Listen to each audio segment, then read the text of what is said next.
Hello friends, आप देख रहे हैं 21 मार्च का डीडी न्यूज। देश भर में आज ईद उल फितर शिया कम्युनिटी ने नमाज के दौरान जताए विरोध भोपाल में लगे अमेरिका इजराइल मुर्दाबाद के नारे। उत्तर प्रदेश में फरसा वाले बाबा की रोड एक्सीडेंट में मौत, लोगों ने हाईवे जाम कर किया हंगामा, एक्सीडेंट करने वाले ट्रक पर लगाया गौ तस्करी का आरोप। कर्नाटक में रोड एक्सीडेंट में बीजेपी लीडर के 15 साल के बेटे की डेथ, रील बनाते वक्त हुआ हादसा। कोलकाता में ईद सेलिब्रेशन के दौरान सीएम ममता बनर्जी ने फिर उठाया एसआईआर का मुद्दा, बीजेपी हटाओ देश बचाओ का लगाया नारा। अमेरिका ने ईरानियन ऑयल खरीदने के लिए दी 30 दिनों की छूट, ग्लोबल मार्केट में ऑयल सप्लाई बढ़ाने के लिए लिया फैसला।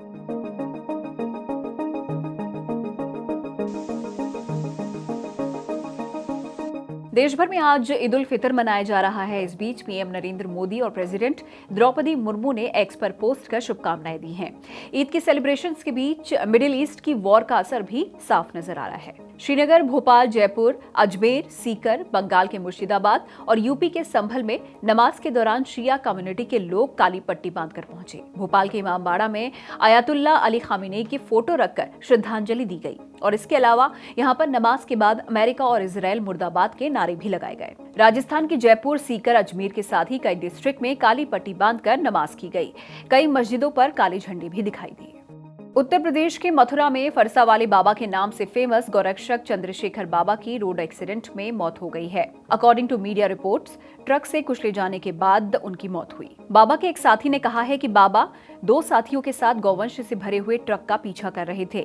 ट्रक को ओवरटेक कर बाबा ने सामने बाइक खड़ी कर दी और तभी अचानक ड्राइवर ने स्पीड बढ़ाई और बाबा को कुचलते हुए फरार हो गया। बाबा की मौके पर ही मौत हो गई। इस हादसे की इन्फॉर्मेशन इलाके में आग की तरह फैल गई और कुछ ही टाइम में हजारों लोग दिल्ली मथुरा हाईवे पर जमा हो गए। सभी ने आरोपियों के एनकाउंटर की मांग करते हुए हाईवे जाम कर दिया। जाम खुलवाने पुलिस पहुंची तो लोगों ने पुलिस को भी नहीं बख्शा। भीड़ ने पुलिस को वहां से भगा दिया और पुलिस पर पथराव भी किया। इसमें कुछ पुलिसकर्मी घायल भी हो गए। इसके साथ जो भीड़ थी उन्होंने पुलिस की 5 से 6 गाड़ियों को तोड़ा भी, शीशे तोड़े और इसके बाद फायरिंग भी की। सिचुएशन को कंट्रोल करने के लिए पुलिस को लाठीचार्ज करना पड़ा और टीयर गैस का इस्तेमाल भी करना पड़ा। यूपी के सीएम योगी आदित्यनाथ ने इस पूरे मामले में ऑफिसर्स को स्ट्रिक्ट एक्शन लेने के लिए इंस्ट्रक्शन दे दिए हैं। उन्होंने कहा है कि किसी भी आरोपी को बख्शा नहीं जाएगा। On the other hand, police ने इस मामले में ट्रक में गौवंश होने और हत्या की बात से इनकार किया है।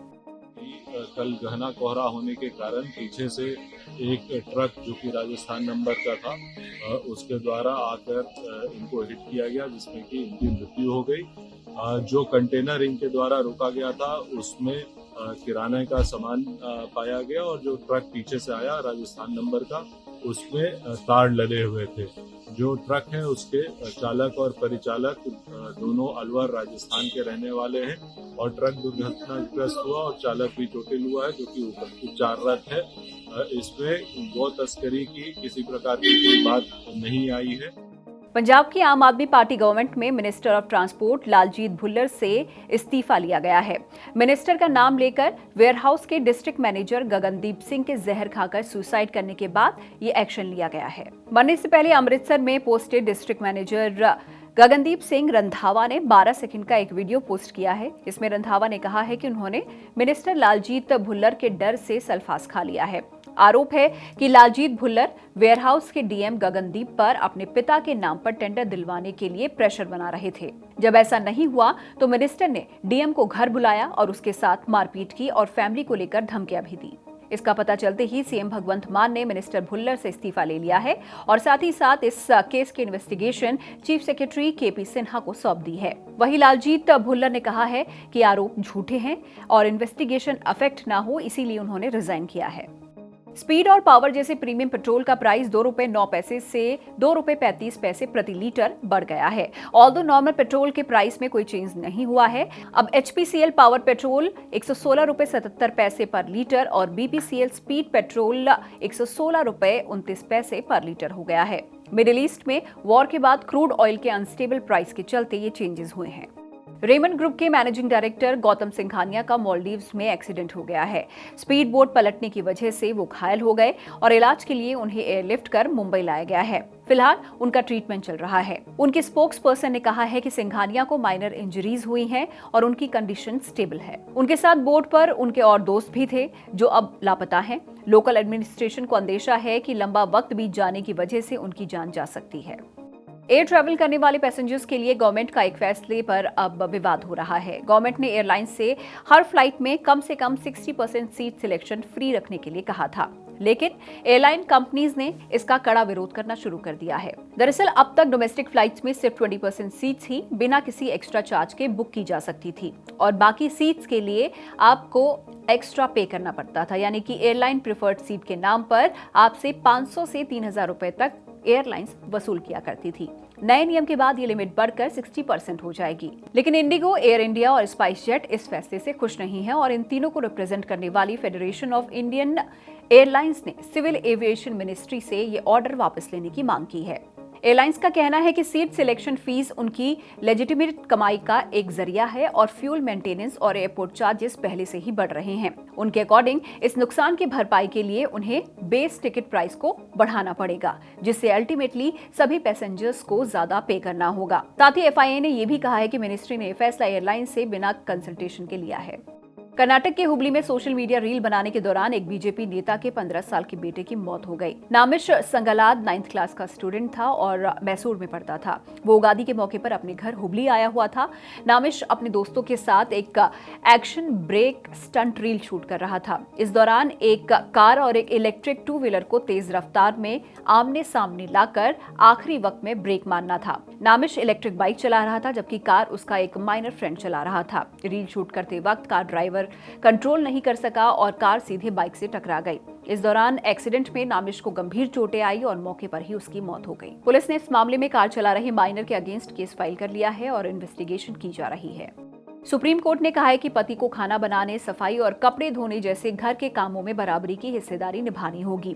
कोर्ट ने ये साफ किया है कि वो किसी नौकरानी से नहीं बल्कि जीवन साथी से शादी कर रहा है। ये कमेंट जस्टिस विक्रम नाथ और जस्टिस संदीप मेहता की बेंच ने किया। बेंच कर्नाटक हाई कोर्ट के एक फैसले के अगेंस्ट फाइल की गई पिटीशन पर सुनवाई कर रही थी। कर्नाटक हाई कोर्ट ने लोअर कोर्ट के एक फैसले को पलट दिया था। लोअर कोर्ट ने पत्नी के खाना न बनाने को क्रूरता मानकर डिवोर्स फाइनल कर दिया था। जस्टिस नाथ ने इस पर कहा है कि आपको इन सभी कामों में बराबर का हिस्सा लेना होगा। हाईकोर्ट का ये मानना सही था कि खाना ना बनाना क्रूरता का आधार नहीं हो सकता। कल यानी कि 20 मार्च को महार सत्याग्रह को 99 इयर्स कंप्लीट हुए हैं। हम आज इस सत्याग्रह का जिक्र इसीलिए कर रहे हैं क्योंकि हिस्ट्री का ये वो इवेंट है जिसने अनटचेबिलिटी को नेशनल इशू बनाया था। Father of Indian constitution doctor BR Ambedkar ने इसे महाराष्ट्र में चलाया था और उस वक्त दलितों को पब्लिक तालाब से पानी पीने की परमिशन नहीं थी। 20 मार्च 1927 को अम्बेडकर अराउंड 2500 लोगों के साथ चवदा टैंक पर गए और वहां से पानी पिया। ये एक ब्रेव स्टेप था। दिसंबर 1927 में उन्होंने मनुस्मृति जलाई और ऊंच नीच की सोच को रिजेक्ट कर दिया। इस मूवमेंट ने दलितों को अपने राइट्स के लिए लड़ने की ताकत दी और यही वजह है कि 20 मार्च को सोशल एम्पावरमेंट डे के तौर पर मनाया जाता है। आज इसका जिक्र इसीलिए भी जरूरी है क्योंकि फौरी तौर पर तो छुआछूत शायद अब नजर नहीं आते, लेकिन समाज में भीतर खाने कहीं छिपकर आज भी ये सोशल इविल एग्जिस्ट करता है। पिछले ही हफ्ते की बात करें तो छत्तीसगढ़ की कैपिटल सिटी रायपुर में 3 स्वीपर्स को बिना किसी सेफ्टी गियर के सेप्टिक टैंक में उतार दिया गया। इसमें तीनों की ही जान चली गई। द प्रिंट की एक रिपोर्ट कहती है कि पिछले 9 सालों में ऐसे 622 सैनिटेशन वर्कर्स की मौत हो चुकी है और सबसे ज्यादा मौतें दिल्ली के पड़ोसी राज्य उत्तर प्रदेश में हुई। जब हम किसी काम के लिए मशीन या फिर सेफ्टी गियर होते हुए भी एक इंसान को उस जगह धकेलते हैं तो हम उसे क्या समझ रहे हैं? ये सिर्फ लापरवाही नहीं है बल्कि ये एक सोच का नतीजा है। छुआछूत सिर्फ मंदिर में छूने से नहीं होती। जब एक इंसान को चंद पैसों के लिए मौत के मुंह में भेज दिया जाए और हम आंखें मूंद ले तो वो भी एक किस्म की छुआछूत होती है। फर्क सिर्फ इतना है कि अब वो अंदर छिपी है। कोलकाता में रेड रोड पर चल रही ईद सेलिब्रेशन में सीएम ममता बनर्जी भी पहुंची और यहां पर उन्होंने लोगों को ईद की शुभकामनाएं देने के साथ ही बीजेपी पर निशाना भी साधा।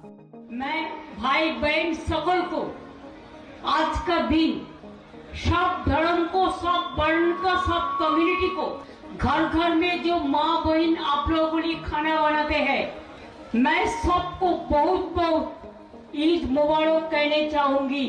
बहुत सारे आदमी को नाम काट दिया SIR में, जिसको लिए हम कलकत्ता से, दिल्ली से, सुप्रीम कोर्ट से, कलकत्ता हाई कोर्ट से पूरा दौड़ाया, लेकिन तब भी हम आशा रखते हैं कि लोगों को इज्जत रक्षा हो। अगर कोई भी आप लोगों के पास नहीं है तो हम बंगाल का ऑल सिटीजन का साथ, नागरिक का साथ, ऑल कम्युनिटी का साथ, ऑल कास्ट का साथ, ऑल किड का साथ, आप लोगों को परिवार का एक मेंबर होके रह के आपको ये लड़ाई हम जारी रखेंगे। हमारा अधिकार हम मोदी जी को नहीं लेने देंगे। ये सब इंफिल्ट्रेटर्स है, मैं तो कहेंगे आप सबसे बड़ा इंफिल्ट्रेटर्स है, आपका सरकार है और आप जबरदस्ती हमारा सरकार को कंट्रोल किया है, प्रेसिडेंट रूल चल रहा है, तब भी हम डरेंगे नहीं। जो डरते हैं वो मरते हैं, जो लड़ते हैं वो जिंदगी में कामयाब होता है। हमारा राजा एक ही है, बीजेपी हटाओ, देश बचाओ। जय हिंद। इसके अलावा कल ममता बनर्जी ने बंगाल के जनरल इलेक्शन के लिए मैनिफेस्टो जारी कर दिया। ममता बनर्जी ने लक्ष्मी भंडार स्कीम के तहत महिलाओं को हर महीने मिलने वाले रिलीफ फंड में 500 रुपए बढ़ाने का वादा किया है। अकॉर्डिंग टू टीएमसीज मैनिफेस्टो, अगर ममता की सरकार बनी तो बंगाल में जनरल कैटेगरी की महिलाओं को हर महीने 1500 रुपीज मिलेंगे।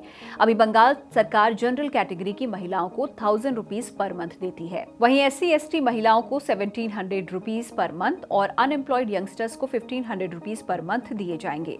हर परिवार को पक्का घर और हर घर में नल से पीने का साफ पानी पहुंचाने का भी वादा किया गया है। ट्रंप एडमिनिस्ट्रेशन ने इरानियन ऑयल की खरीद पर रेस्ट्रिक्शंस में 30 दिन की छूट दी है। ये छूट सिर्फ समुद्र में मौजूद इरानियन ऑयल के टैंकर्स की खरीद के लिए है। American treasury minister Scott Bessent ने ये अनाउंसमेंट की है। According to website of treasury department, ये एग्जेम्पशन 20 मार्च से 19 अप्रैल के लिए है। ग्लोबल मार्केट में ऑयल सप्लाई बढ़ाने और प्राइसेस कंट्रोल करने के लिए ऐसा किया गया है। दिल्ली कैपिटल्स के Australian pacer Mitchell Starc IPL के शुरुआती मैचेस नहीं खेलेंगे।